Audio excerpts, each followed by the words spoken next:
Bom, agora nesse vídeo nós vamos tratar do método crítico. Quem escreveu, quando, para onde e de onde foi escrito esse livro. Antes disso eu gostaria de trazer uma observação que ela já é universalmente reconhecida. Tá? É claro que o mesmo autor que escreveu Lucas escreveu também o livro de Atos dos Apóstolos, né? Isso por várias provas e por tantas semelhanças que nós temos, né? E também por causa do testemunho dos pais da igreja primitiva.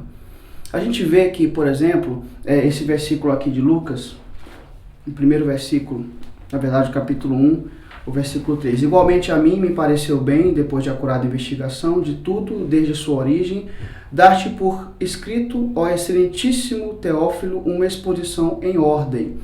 Então esse livro é endereçado a um tal de Teófilo. E a gente vai ver também que no livro de Atos, a gente vai ver o capítulo 1 e o versículo 1. Escrevi o primeiro livro, ó Teófilo, relatando todas as coisas que Jesus começou a fazer e a ensinar. Claramente, o livro de Atos é uma continuação deste Evangelho de Lucas.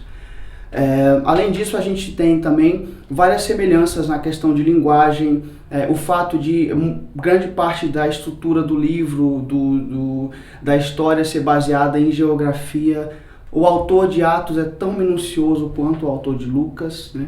Então, o fato de Lucas e Atos pertencerem ao mesmo autor é algo universalmente conhecido e óbvio.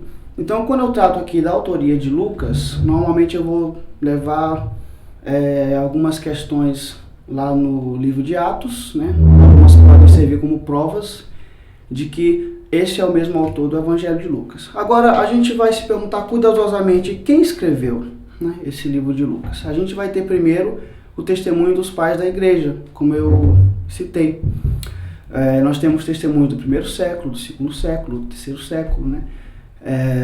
Todos estão apontando, né, a grande maioria, que um tal de Lucas, gentil e médico, teria escrito o evangelho em questão.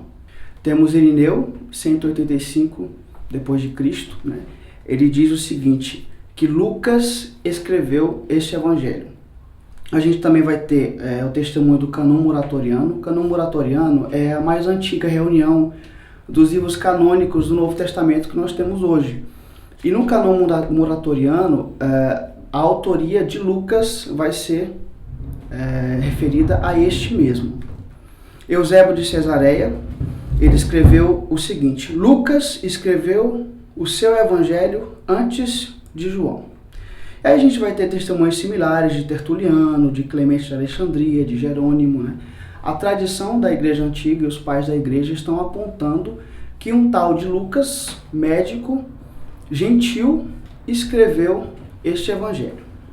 Agora a gente pode começar a se perguntar quem é esse Lucas, né? Esse nome Lucas, a gente pode trazer uma observação, ele pode ter variado de Lúcius, ou ele pode ser uma variação de Lucano. Ambos esses nomes já apontam para uma origem gentílica, porque não é um nome judeu, não é um nome de origem judaica. E aí a gente tem esse autor carregando esse nome. Eusébio, ele vai assegurar que ele era natural de Antioquia, a Antioquia da Síria, né? A gente vai também ter essa afirmação de Marcion. Marcion vai falar o seguinte, Lucas é um sírio de Antioquia, médico de profissão. Já que esse Lucas, ele é um gentil e ele escreveu o Evangelho de Lucas, então isso faria dele o único escritor gentil do Novo Testamento. A não ser, é claro, que o autor anônimo de Hebreus seja um gentil, ou se algumas das cartas que levam o nome de Paulo, na verdade tenha sido um gentil que escreveu. Só que isso não tem muita base, então a maioria sustenta que Lucas é esse único autor gentil do Novo Testamento. Agora, que esse Lucas era um gentil e era médico, a gente tem um testemunho antigo e a gente tem essas evidências externas.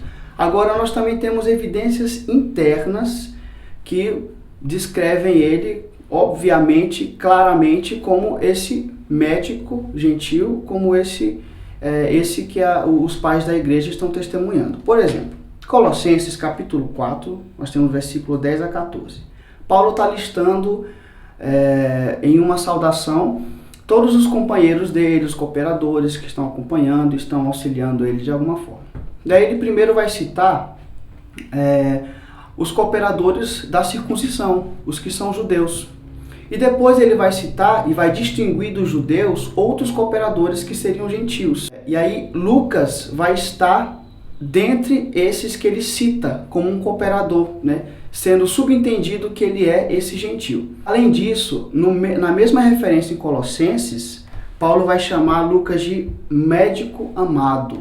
Né? Então a gente já tem essa prova, essa evidência interna de que ele era gentio e de que ele era esse médico.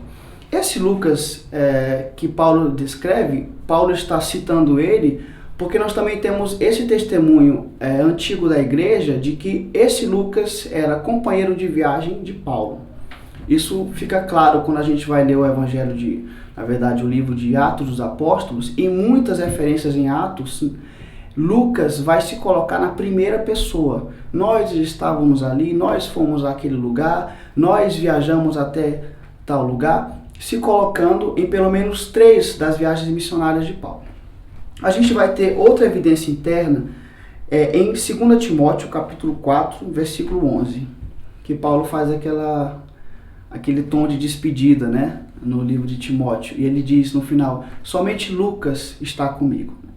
E aí a gente entende também, e nós temos junto disso o testemunho antigo, de que Lucas ele foi cooperador de Paulo durante a vida inteira, a vida missionária de Paulo, e o acompanhou até o martírio, né? Esteve com Paulo todos os momentos até que Paulo foi martirizado sob a perseguição de Nero. Então nós temos esses testemunhos, e nós temos essas evidências internas que estão apontando para Lucas, o médico gentil, que teria escrito este evangelho e teria escrito também o livro de Atos dos Apóstolos. Nós temos mais detalhes no material que vocês vão receber.